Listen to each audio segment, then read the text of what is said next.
This screencast will demonstrate how the instructor can provide feedback to a free response interaction, export worksheets from learners' response, and share them with learners. Instructors can add free response interaction to the Bob that allow learners to share their answer and thoughts. When learners take the free response interaction, they will type in their answer and submit them for review and feedback.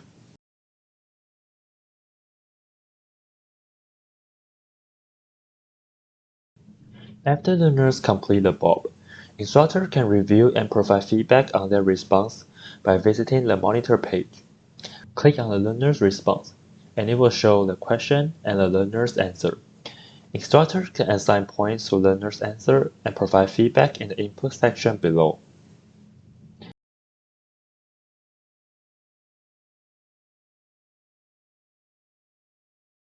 Instructors can also record feedback with the record icon, so learners can listen to the feedback instead of just reading text-based feedback.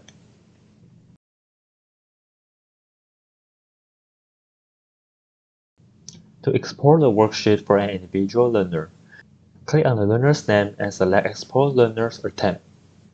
On the worksheet, learners can find their scores, the completion date, interaction they took in the Bob, and the feedback from the instructor. If the instructor has recorded the feedback, the learner can also listen to the feedback with the worksheet. Instructor can share the worksheet with the learner by copying the URL and sending it to learner. Also, instructor can download and print the worksheet by clicking on the print icon.